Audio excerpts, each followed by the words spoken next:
Corbin's journey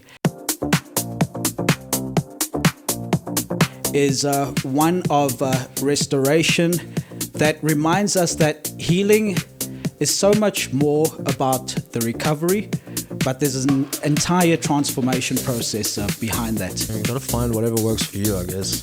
Yeah. Nobody firstly wants to be told what to do. Sure. And what works for this person isn't gonna work for you or me or even Gio behind the camera. I was in boarding school from grade 1. Mm-hmm. My mom was divorced. She was kind of bouncing around, and in turn so was I. So I was in boarding school from grade 1. Will I feel better about myself for it? Maybe just for 5 minutes even. I don't know. I'm a very peculiar character. I write poetry as well, so I've got this thing that I wrote about being in love with my sadness because it's the only thing that hasn't left. Wow.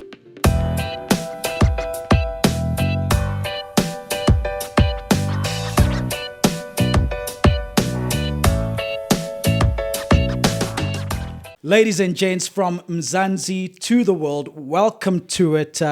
In studio today, the conversation is one of courage, redemption, and purpose. We are joined by Corban Jennings, someone who has walked through the darkest valleys of addiction and has come out on the other side. So Corbin's journey is one of restoration that reminds us that healing is so much more about the recovery, but there's an entire transformation process behind that. So, without further ado, let's get to it. Allow us to light your light and keep it burning bright. This is us on EXC-i8. Corbin, what's up, brother? How you doing? Good, how are you? Good. Can't complain. I'm happy to be here with you. Yes. Happy to have this opportunity. Right, so Corbin, tell us, right, when all the noise is gone, right, and the business is turned off, and it's just you, who is Corbin at his core? Ooh, that's a tough question. That's, I think, something that I'm still trying to figure out myself. It comes with time and it comes with recovery, I guess. As I've mentioned before, you've got all these passions and things that you got to break, and when I'm by myself, I don't know, I guess I don't have to think of it so intently, but who am I by myself? I'm chilled. I'm Corbin. Right. Yeah. I overthink sometimes, and sometimes over-explain too. Okay. Which can be overwhelming. All right. Well, before we dig a little bit deeper, behind your story and everything like that, we know that in some cases, tattoos tell a story of their own as well. So I noticed that you got quite a few. Yeah. So are there stories behind the ink, or is it just, something that was a spur of the moment kind of thing, and you sort of got addicted to that as well? Well, I definitely got addicted to tattoos. There aren't very many stories behind them. I mean, each one of them do individually have a story, or not each one of them. Maybe some of them are just more like, I like this picture. In fact, this one on my forearm was just basically stuck on to my arm by an artist in Cape Town. Okay.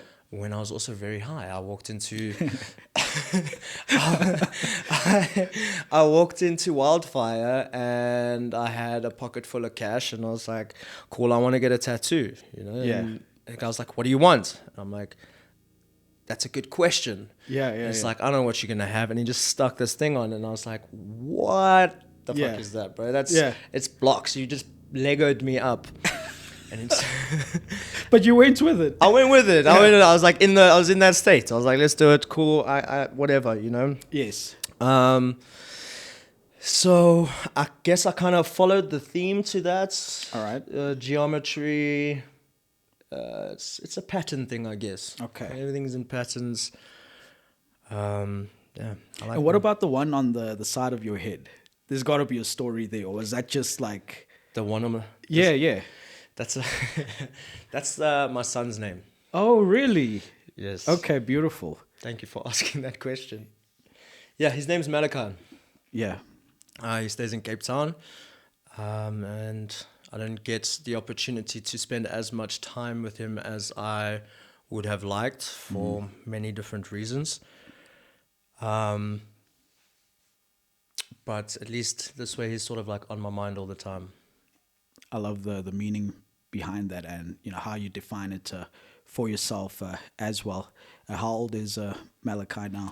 Malachi is 4. He'll be 5 in October on the 13th. Yeah, yeah. And I'm sure that's something that drives you, part of your process of recovery, having a son. You have another child? I do. A son that I haven't been able to have a relationship with at all because of my earlier years of addiction. He's a lot older. He has his own little brother now as well, and his own little family. I do hope that one day I'm able to rekindle, or not even rekindle, start a relationship with him, you know? Yeah. If there is any rekindling, it will probably be with his mother. Okay. But yeah, his name's Troy. I won't say the names of the moms. Gotta leave them out of this. But yeah, I am working towards trying to make those relationships happen. Now, I believe that you will, from you. what I know about you and just getting to know you deeper, I can see that there is a great path that you are on. There's so much potential, and I mean, I'm excited to see what the rest of your journey is going to look like. So before we dive a little bit deeper into that, I mean, let's take things back a little bit, right? Before there were any issues of addiction or anything like that, what was Corbin like? What was life like for Corbin at that stage? Before my addiction, it was sort of chaos, I won't lie. I was in boarding school from grade 1. My mom was divorced. She was kind of bouncing around, and in turn, so was I. So I was in boarding school from grade 1, meeting different men because of my mom. And I don't know. I had somewhat of a happy childhood. Right. I think it could have been happier if certain things didn't happen. No offense to my stepdad or anything. I love him. He's an amazing person, but my life kind of like turned upside down when he came into the picture. I'd already lost a dad, and now he has this new guy, and I'm like, hey man, you're fucking with my system. I've got now I have to abide your rules, and Sure. it doesn't make sense to me. So I kind of like pushed back a lot. I made his life hell. Right. And in turn, I got beat the crap out of. So Sorry to hear that. it's that's okay. But I think it was not warranted, but I can understand if I had a son that probably did that, I'd probably also get very angry. There are better ways to handle things. Yeah. But for the most part, it wasn't bad. I had everything that I technically needed from... Do you have any siblings? I've got 3 stepsisters, Okay. no blood relatives. So I think that was also another shock. Now Did I've got they a lot- come into your life at the same time as the stepdad, obviously? Yes, indeed. Okay. Yeah. So that was a whole disruption of Big disruption. your order and things, right? Yeah, now I gotta share. I gotta fucking, be considerate of others and have rules. Of course, and it all takes some adjustment. And what stage were you? A teenager around this time, or I think I was 9. okay? 9 when my dad, I call him my dad now, Yeah. because he's still there and he's done a lot for me. But I was 9 when he came into the picture. And obviously there was anger, right? You'd lost a dad, and now there's this other guy trying to play dad. And like, what were your feelings around all of that? Like, how are you coping with all these changes? Or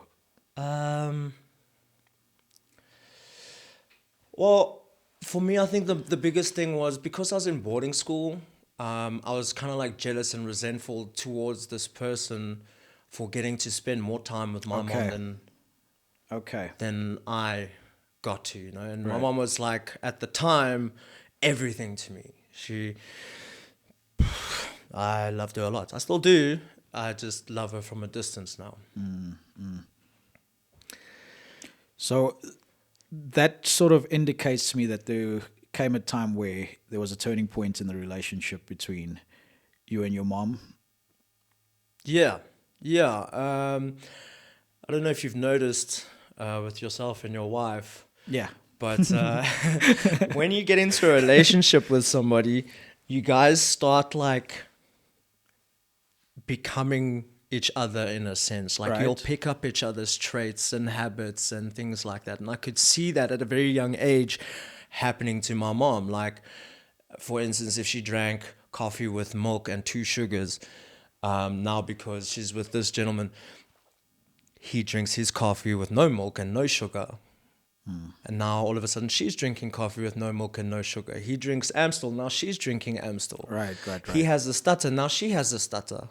And I'm like, I'm losing my mom to this person, and she doesn't even realize it. Wow. But that's just the extreme that I went to in my head, I guess. Of course.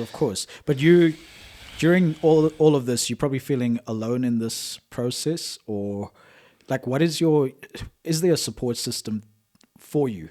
You know, while you are going through these changes and trying to navigate through life with, new people coming in and establishing themselves in your family, and you trying to regulate, you noticing changes in your mom, at such an early age as well, and you start sort of seeing her in a different way, and you feel like you're losing your mom.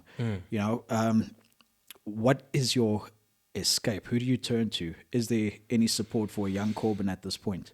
I don't think I had. I tried. I ran to my auntie's. There was an evening where my stepdad was over, and they were getting it on. And as a young man, I'm like hearing what's going on. I'm like, fuck, man. Damn. So I ran away from the house in the middle of the night and hitchhiked at the age of 9. Got into some stranger's car, and they drove me to my auntie's house in Fourways. Okay. And my auntie opens her door at like 12 o'clock or whatever, and she's like, what the hell are you doing here? And so from a support stance, I think my aunties were always kind of there. But later, that support, I don't know, kind of felt like it backfired. Okay. Yeah. So what would you say was happening around that time when things, feel like they're backfiring? When do things really feel like? That's when I lost myself to addiction. Is that So that support at that stage? No, not at 9. No, okay, no, obviously, but like later on, where you start sort of feeling like you're losing control a little bit, and then things are getting a little bit darker, or what is the process? What's happening? Well, from where I thought that the support was lost, All right. was I got Section 21 when I was still in school, and a Section 21 is basically like a court order insisting that you go to rehab, or if you don't, you go to jail. Okay. And my auntie had gotten that out on me at a very young age as well, because of, obviously doing drugs at a young age, which is very stupid. So there I felt like, to them, it seemed like they were helping me. But to me at the time, it didn't feel like it was helping. And I'm not sure that it did right now either. Because recovery, that's a journey you have to go on your own, and it's decisions you have to make on your own. You can't have people make that for you. You can't have somebody say to you, you have to get, everyone's going to tell you shouldn't be doing drugs. But you knew that in the beginning before you started taking drugs. Right. That's not the problem. The problem is much bigger than that, I guess. Yeah. Look, if you don't mind, if we can maybe just explore that a little bit and just to peel back a layer of this onion and go just a little bit back before we in the recovery phase, right? Or thoughts of recovery and getting the Section 21. What was the encounter? What led you to drugs or your first drug, your first high? Did you, like, what was the thought that came into your mind that you got to try that to escape? Well, I was a child, so it was just reckless, childish behavior, I guess. I don't know if it was the era that I grew up in or the area that I grew up in. Okay. But A bit of both. maybe both. But yeah, I was what, like between 15 and 16, I think. Yep. By that time, I was really smoking weed, and I'd had made a group of friends, that had obviously been exposed to these sorts of things or chemical drugs, if you will. And I had my first line on a toilet seat in a paraplegic toilet in Northcliffe. What is that place called? What? Northgate. Northgate. Yeah, in the shopping mall. Right across from the movies. And I remember... I know that toilet. You know that? I remember a friend chopping the line on the toilet seat, and in my mind at that point, I did not even know about any other drugs. My drug knowledge only came from film and TV and movies and things like that, like what you'd see.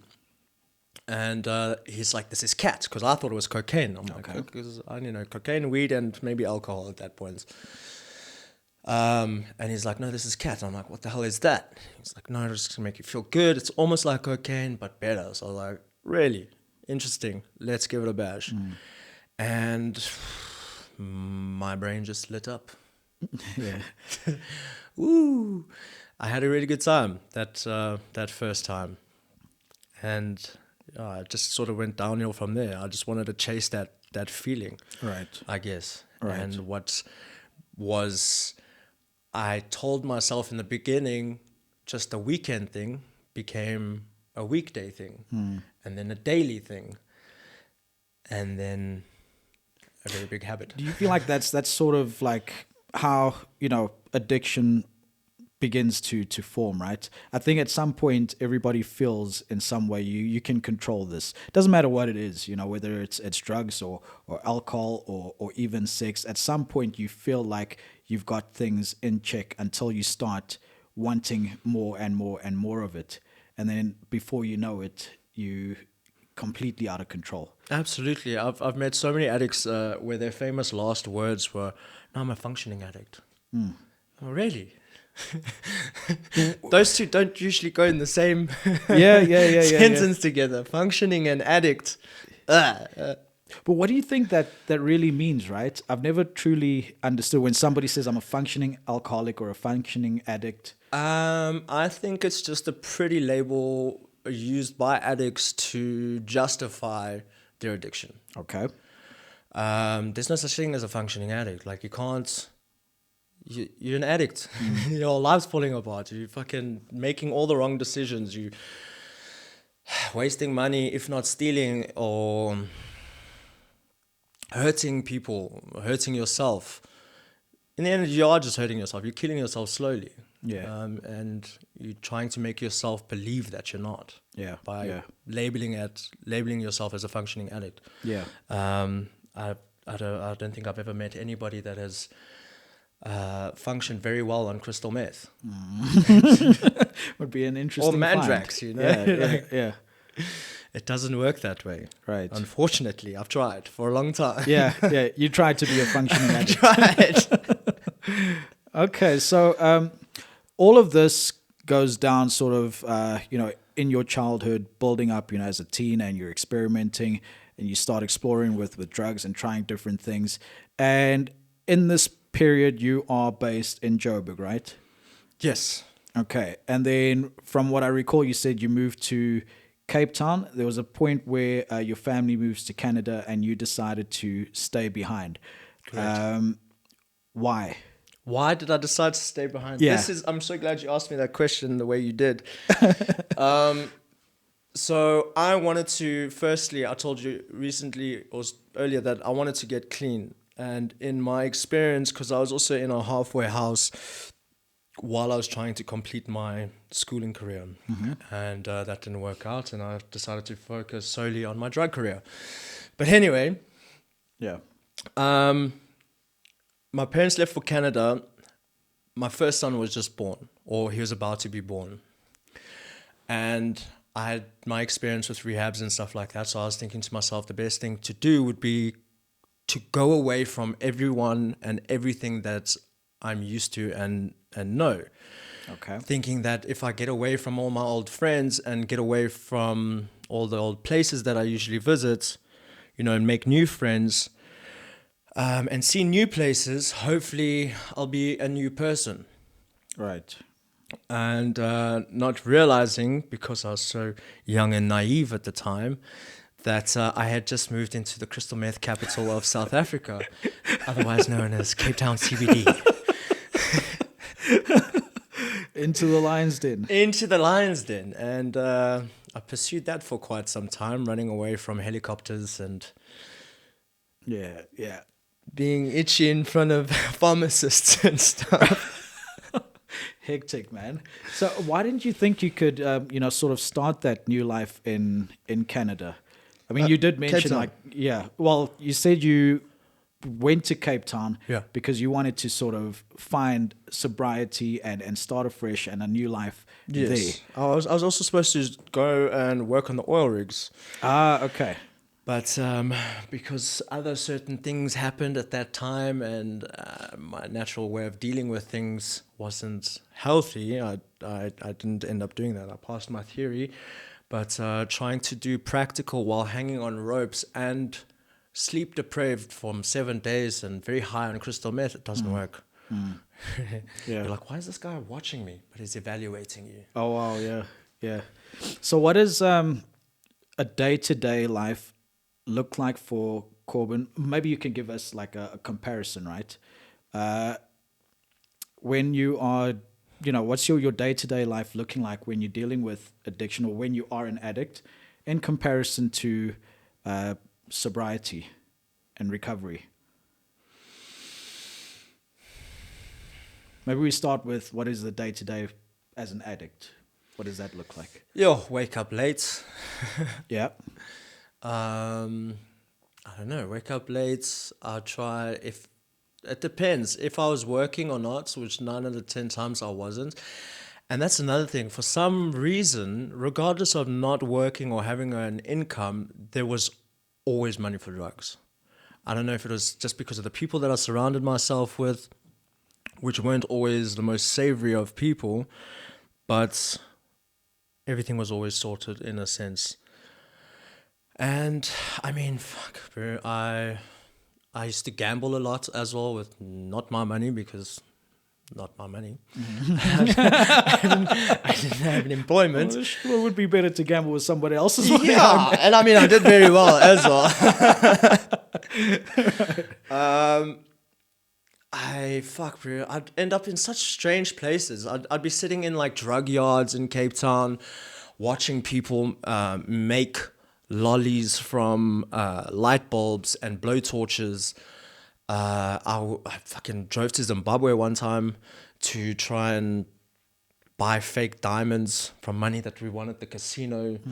Had to bribe my car to get over the border. I don't know. It's just it could have been anything on any moment, like on any day. Like I told you earlier, I ran away from helicopters. In Cape Town, they've got helicopter tours, you know, and in my mind, I'm like, they fucking know. They know. They and know. what normally takes You're me paranoid. you're paranoid.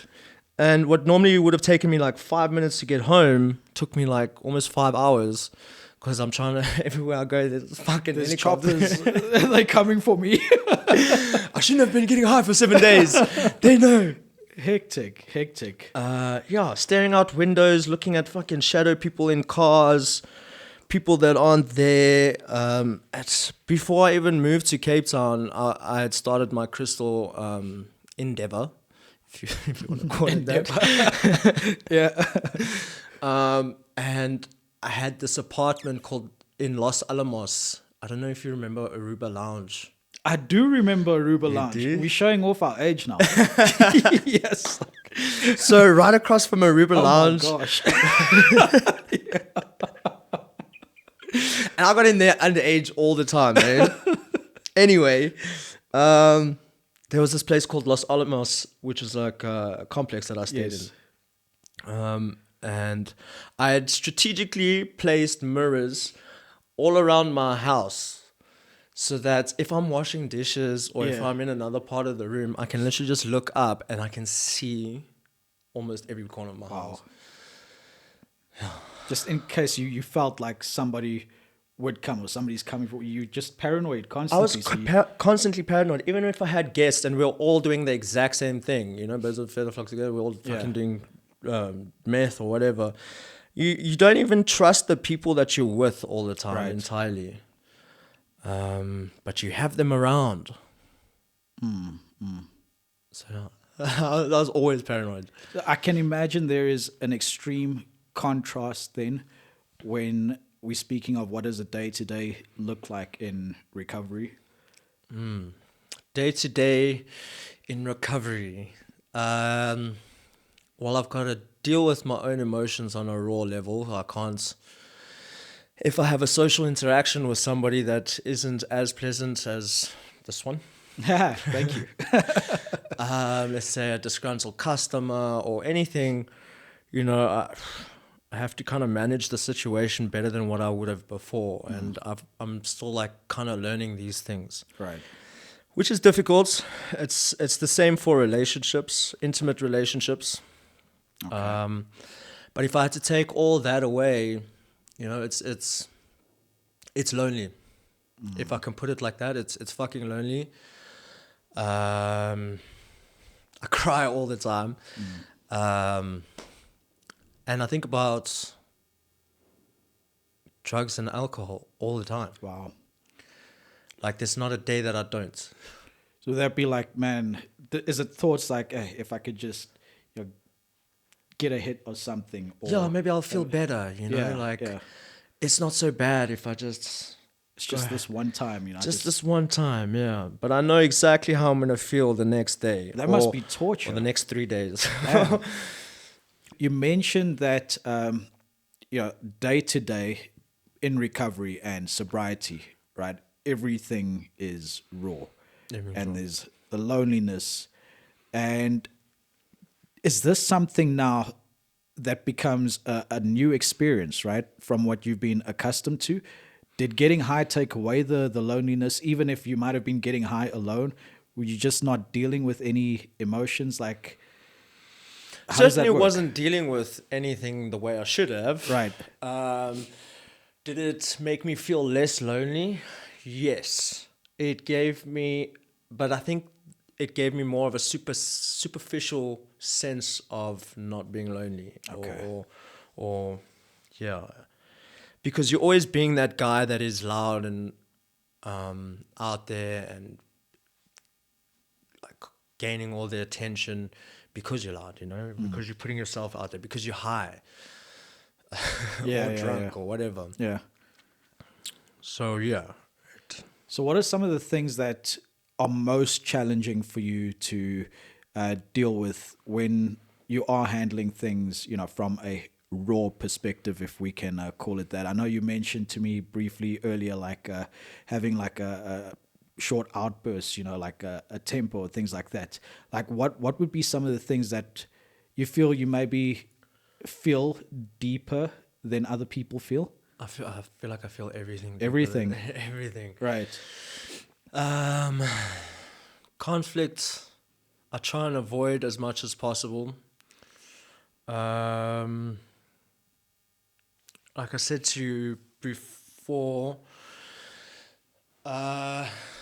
dealing with other people's emotions are a lot harder when you are trying to relearn all your own, you know, and work on yourself. Now you've got to manage somebody else Right. as well. And it's like, fuck, this is now actually becoming more like... Do you feel the weight of their baggage then as well? Like you feel like Yeah. you working through your stuff and now, boom, somebody's piling up their things and you got nothing to take the edge off. So yeah, you've got to like, I'm in this phase where I'm supposed to be putting myself first. Right. But when you're in a relationship, or if you are fucking with an employee or something like that, you've got to put these people before yourself. The customer's always right, or your partner. Don't happy wife, happy life. You know.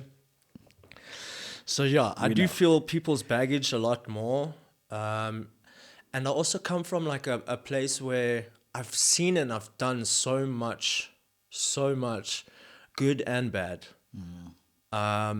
So like I kind of walk around with a lot of I don't want to call it guilt, but let's say I've stolen, right? And then you come to my house and I can't find my phone for 5 minutes. I'd automatically assume that you stole. Like I know you haven't, but I'd automatically assume that you've done so because I'm capable of doing that. Or I have done that. So like you kind of, it's like this karmic guilt situation that you constantly feel, and especially in relationships. Fuck, I've also been an asshole in those. Wow. You know, I've never thought of it from that perspective. So I thank you for sharing, because it also enlightens us, you know, who do maybe have friends or family that are on a journey of recovery. You don't really think of that. And it might seem like such a simple thing. Like I could innocently just be, oh, guys, have you seen my phone? And then there you are going flip.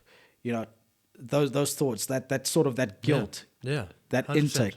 Man, and now that you say that, I'm picturing all the times I've seen that look on my brother's face when he's not done anything, but now all of a sudden he feels like it's just a matter of time before they say it's me. They're gonna accuse me of it. Oh man. And it's not just that, you know, like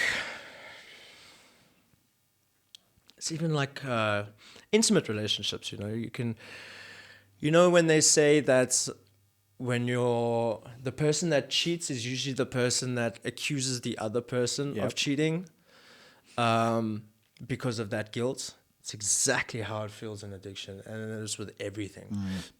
Everything, every social interaction, any bad that you've done as an addict, which I'm sure a lot of addicts have done quite a lot of bad things.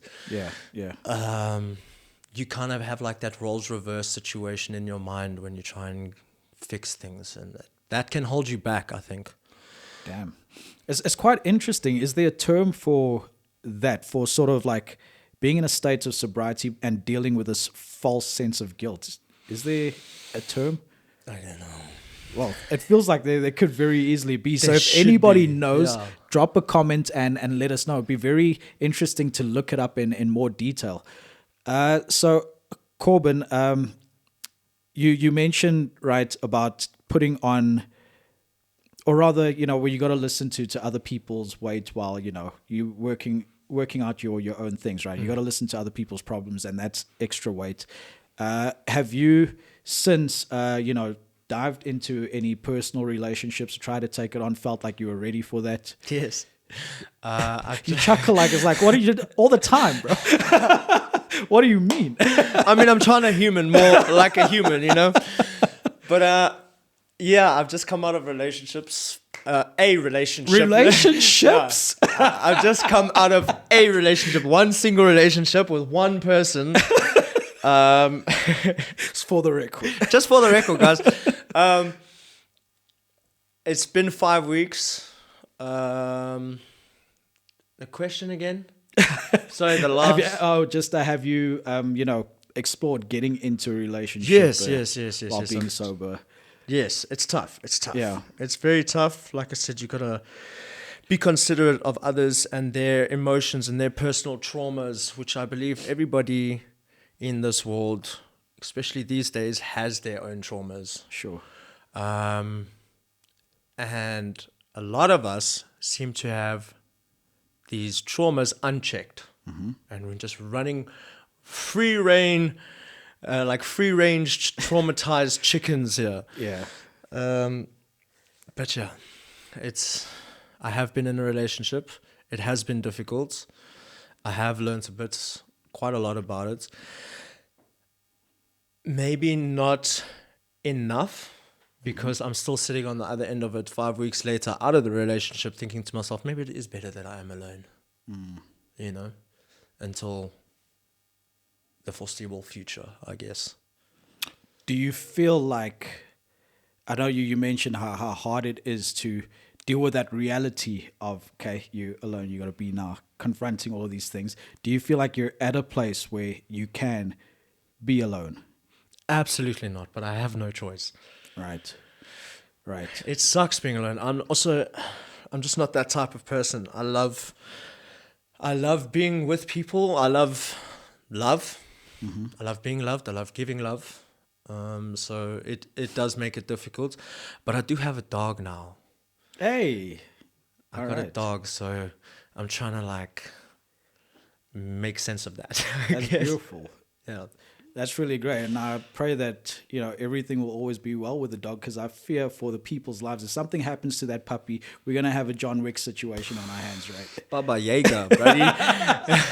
The boogeyman ain't got nothing on me.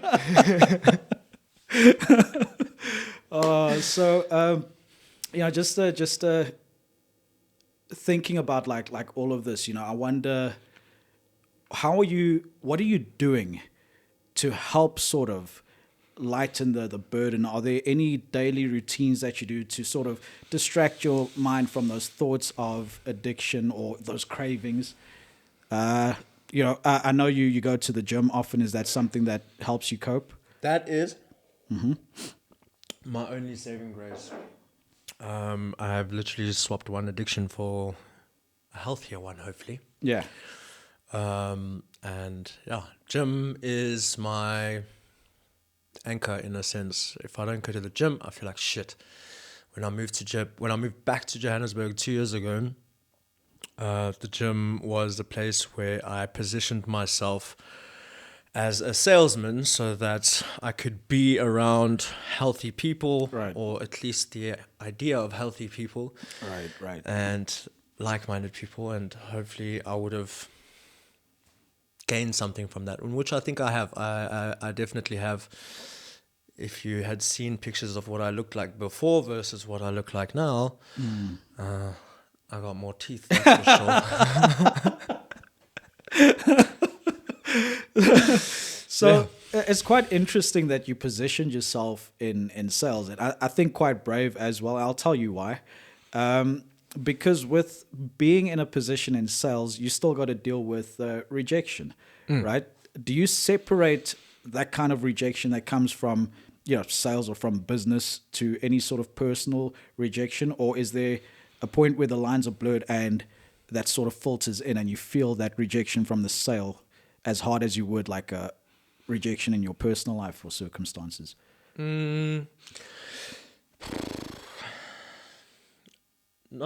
I like to say that I don't, because I've got quite thick skin. Right. So rejection I can deal with. Do I like it? No. I don't like it at all. I try to be a lot more calculated though. So if I can sum up a situation and I can see that I might get rejected, then I probably won't even try. Okay. But it was never like a trigger for you, like, man, this customer sucked, I'm a bumper line. No. I was more, it was deeper than that for me. It was more of like an introspective situation, I guess. Okay, I get it. I could really give a fuck less about the customer, to be honest with you.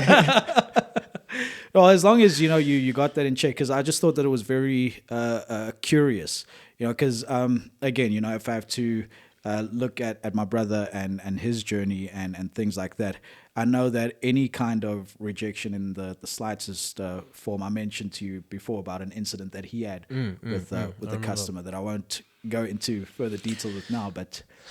like I said, I still am. I like to believe that I am quite calculated. So, yeah, it depends. I'm also the same type of person that will kind of like match your energy. Okay. And when I say that, it's not matching your energy. I'm going to show you that my energy is bigger than yours anyway. Okay. So maybe that's what your brother got lost in. Right. I try and avoid situations like that as much as possible because I hate conflict. So I have to be calculated. I have to have a thick skin. I have the type of face where people think I'm a lot younger than I am. People think that I get all the girls when I don't. He does. Come on. What are you talking? Look at this guy. So yeah, it's difficult. I have to be calculated. Yeah. I have to have a thick skin. I have to Sure. let that water just roll off my back, because I know I can lose my shit. I will lose my shit, and then it's not going to be pretty. And Right. we're adults now as well. I'll get arrested. So you can't be out here just losing your shit all willy nilly. Yeah. And I'm trying to be a good adult, you know. Yeah, for sure. So I wanted to ask then, in this, road to, healing and redemption and recovering and all of that, were there any methods that you explored? A lot of people tend to, go down a spiritual path and journey or things like that. Was that something that you tried, or did you just automatically go, look, gym is what the thing is that I want to focus on? So gym was a very big part of it. Social media was as well, because whatever's in your algorithm, whatever content you're consuming, I believe, shapes the individual that you are. If you're going to constantly be listening to Gossip Girl and stuff like that, you're going to be the girl that's gossiping. So I had a lot of drug content and a lot of... Because I've been to rehabs. I've done a lot of rehabs. I was in a halfway house while trying to finish school. None of that really worked for me. Then I OD'd in Cape Town a few years back, and I was like, this has to change. Like, my life has to change. I'm not a spiritual person. Or I am. I don't know. I'm trying to figure that out. Yeah. But I had a deal with God, right? Okay. And I'm by no means a very religious individual. I've got my own personal, I don't know what you want to call it, a relationship or gripe. But I had always said that if I'd made it through my 20s, I would turn my life around in my 30s. And between 30 and 35, I will have made up for everything. And it is almost as if the Lord came with his bill on my birthday, on the 9th of July, 2 years ago, and wheeled me into hospital, ODing like a little cripple. Wow. And all I can remember was thinking to myself, this is not the way I want to go. Or, in fact, don't do this to my mom. Like, not on my birthday, because then it's going to make her happiest day her worst day. And it's almost as if he was like, okay, cool, I'll call you out, let's see. And I had to stop like immediately. Yeah. You know? Yeah. Then I came back to Joburg. A month later, ended up in hospital again, going through withdrawals and panic attacks and stuff like that from the alcohol and the drugs. And for me, the whole thing, I know your question was, what was what was the method, right? Right. So I just had to change my algorithm. Mine was full of like ladies and drugs and stuff like that. And I was like, cool, let me just, if this is how this fucking thing works, let's try and tap into it. And I just filled my algorithm with a whole bunch of fitness influences. And this is constantly, every time I go on my phone, this is constantly what I'm looking at. And hopefully it could brainwash me. Whether it did or it didn't, that's neither here nor there. But I ended up in gym. And the routine that worked for me was walking to the gym every day and walking home every day, training every day. And then there was something about a vagus nerve, because I was going through all these panic attacks from the withdrawals and stuff. I read up a lot about the vagus nerve and how it needs to be like activated or deactivated or whatever you want to call it. But saunas and cold showers helped. So my routine would be train, sauna for 15 minutes, then jump into an ice cold shower, even in the middle of winter. Yeah. And I'd convinced myself, even when I was showering at home, I'd never shower in hot water. I'd shower in cold water. And I just convinced myself that this is what's going to work for me. Yeah. And 2 years later, I think it hasn't done too badly. You know, you got to find whatever works for you, I guess. Yeah. Nobody firstly wants to be told what to do. Sure. And what works for this person isn't going to work for you or me or even Gio behind the camera. No, 100%. And I love how you answered the question, because that sort of trickled into, you answered the question I was going to ask next, which would have been, what was the moment where you decided enough of that? And you said was, you know, when you were wheeled into the hospital with your hands like... Yeah, it was a very, very scary day because I was actually driving. Wow. I was driving at the time. I had a passenger with me. And I think we were going to go and get more drugs because it was the birthday weekend. And I could just feel myself losing control of my body and my limbs. It is the scariest feeling I've ever felt in my entire life. Like, you are there, but you are losing control. And my heart felt like it was going to explode. I've never felt my heart race as much as it did that day. It seemed like the only thing in my body that was working. Wow. So you can literally, the intensity of your heart was just that much that it felt like it would explode and everything else is just not functioning. That's the only thing you can feel and focus Everything on. else just started contorting. Like, Wow. I was bleeding in the palms of my hand. I think I was dehydrated. Okay. And I'd obviously not been drinking enough water and eating right and just taking too much drugs and drinking too much alcohol, and my body just started shutting down. Okay. Yeah, it just got scary. Hey, man. But hey, look, I know you said you don't know where you stand in terms of, you know, your spiritual beliefs, you know, you are, you aren't. But I think what's really interesting is that there was a point in your life you said something to God, or you thought God was listening. My there was higher power. Yeah, and there was a point in time where he came to make good on that. Yeah. And here you are, you're 32 years old. So meaning some way or another that arrangement has been honored, so to speak.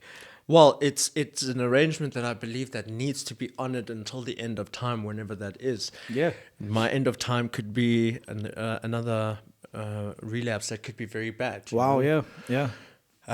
God forbid.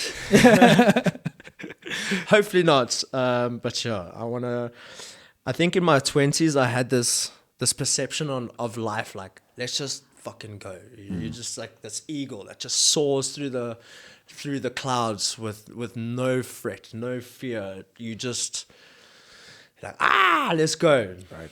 And then something changed. It's like my body clock just flipped. And now I want the most out of life. Now I am afraid of death. Now I want to squeeze as much juice out of it as I possibly can. Yeah. Okay. So, wow.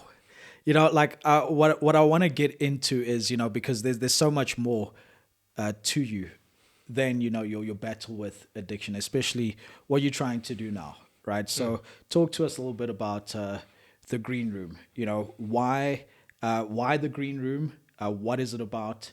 What is some of the work you're doing there? Could you just enlighten the audience about that? Cool. The Greenroom is a casting agency that I've just started recently. The reason why, well, mainly is I've been in the industry. I've been on set quite a few times, especially in Cape Town. I've had the opportunity to do that. I've been an assistant director. I've been background extras. And I know it, I don't want to say the caliber of people, but I know the type of people that generally end up as background extras. They're either between jobs, or they're students, or maybe they're down and out and this is an opportunity for them or something like that, you know. So let's just categorize them all and just say unemployed folks. And I've been unemployed a few times. I know what that's like. So I see it as a way to assist other people, you know, and especially in the world that we live in today where there's a camera everywhere, on everyone's phone, in their cars, right here. Everybody wants, I think, secretly, or if not secretly, maybe out in the open, they would want an opportunity to be in front of a camera. You know, there's something magical about that idea. Movie magic's a real thing. Right. So I thought, let me help. I've got the experience and buy talent for talent. Right. You know. So would you then say like the work you are doing with the Green Room or through the Green Room, what you're aspiring to do, helping others, does that bring you a sense of fulfillment and purpose? And how does that fit into sort of your healing journey as well? I don't know yet. Okay. Yeah. It's not that I hope that it does make me feel better. I hope that it does do something for somebody else, though. Right. Will I feel better about myself for it? Maybe just for 5 minutes even. I don't know. Right. I'm a very peculiar character. I write poetry as well, so I've got this thing that I wrote about being in love with my sadness because it's the only thing that hasn't left. Wow. That is deep. That is deep. Okay. That's a bit what I'm saying. Like a bit of a mood killer there, bro. I'm sorry. What do we say now? Okay, that's it, folks. Wow. Yeah, we'll see you next time. Okay. No. We love to hear it, and yeah, I think it just again it speaks to how many layers of Corbin there are, right? And what I hope that you find from all of this, just listening to your story, your journey, what I really get the sense will maybe make everything feel right and whole for you is that you find true and pure love. You know, a love that will never part from you, a love that will replace that sadness, you know, that you feel will never leave you. Because then I've got nothing to write about. Well, you can be like, everybody else and write about love. Start writing pop songs. Oh, no. That would be nice. I do appreciate that. Yeah. Ultimately, like I said, I do love love. And I love sharing. I love receiving it. Who doesn't? Of course. Earlier, we spoke briefly, or I asked the question, was there anybody you could turn to? Were there people that, you sort of had in your corner? But I want to sort of maybe put a spin to that question, just as we wrapping up. Was there somebody who showed up for you in a way that you didn't expect? Was there somebody that surprised you and showed up for you? It's a good question. I don't think so, to be honest. Look, when I say no and I don't think so, it's not to say that all the people that were there that were trying to help me, I'm not overlooking those people. Right. Like my mom, my auntie, family members, friends, or whatever. The thing is, when you're in addiction and everybody's trying to tell you to get clean and everyone's trying to tell you to lead a better life, you're not in the position to want to listen to that. Sure. Did anyone show up for me though? Like, actually, fucking nobody can do that for you, I think. I think if there was a person like that, they'd be sitting here with me today. Yeah. To be honest with you. That being said, that person is here today. His name's Corbin. That's amazing. Yeah. That is incredible. Very well said. Very well said. Thank you. So, I mean, you're leaving me stumped. Eh? I usually have a rebuttal or retort for everything, but you're just hitting in all the feels. Sorry, a little bit of jerking tears there. Eh? Yeah. It's been informative and it's been Interesting. So, what is the future look like for Corbin, if we may, or for the green room, whichever you'd prefer to talk about? So the future for Corbin, I just wanted to say that sobriety and recovery for everybody is different. No one person's journey is the same. We all did different drugs. We all have different addictions and habits and things like that. I don't want to be sober forever. I don't know. Whoever might be watching this, some people might be like, there you guys. What? Relapses are coming. Yeah. But that's not my intention. I want to be able to sit down like a responsible human being at a dinner table, eating a bowl of fucking Alfredo and have a glass of red wine. You know what I mean? I don't want to be that guy that makes my entire identity my sobriety or my addiction. You know, I don't want to introduce myself like I introduce myself at an AA meeting or an NA meeting or a CA meeting and be like, hi, my name's Corbin, I'm a fucking addict. I can't drink with you guys tonight because I don't drink. No, nobody wants to hang out with that guy. Yeah. I feel you. So is it for me forever? Definitely not. I don't think that should be the goal. I think the goal should be able to manage yourself accordingly and in certain spaces and be mindful. And if you know that you're going to pull the piss out of it after you've had 3 tequilas, you're going to go and get it back. Don't have 3 tequilas then. Have... I'm not going to tell you what to have. Half a tequila. I'm not going to tell you what to have. But figure out your own fucking way, Right, you know? right. Don't limit yourself or limit yourself. There's no right or wrong. There's no right or wrong. Okay. Do what works for you. Do what works for you. It's not a cookie cutter mold. It's not the same thing. In fact, I don't know if anybody knows this, but one of the founders of AA, can't remember his name. We need a guy in the back there. Yeah, like, just like pull up the name, bro. Yeah. Gio. Come on, bro.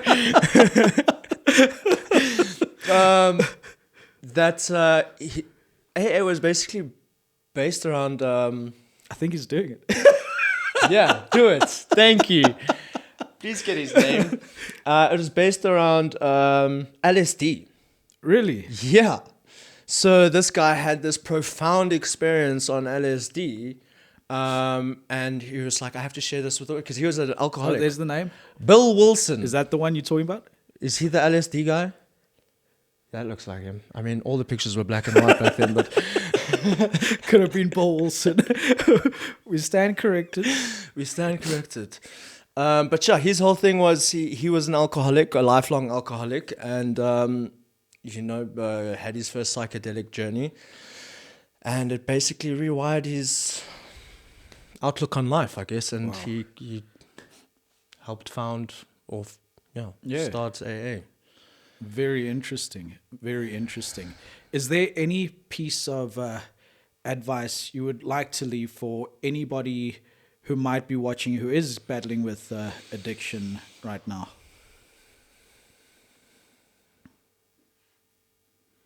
I was going to say it might be difficult to talk, but knowing some substances and some addicts, talking never stops for them. Mm-hmm. But I mean, don't give up.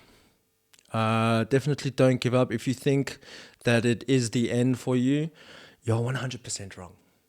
I don't care if you have a terminally ill fucking cousin or you're terminally ill or whatever the point might be, is you can still get a lot out of life.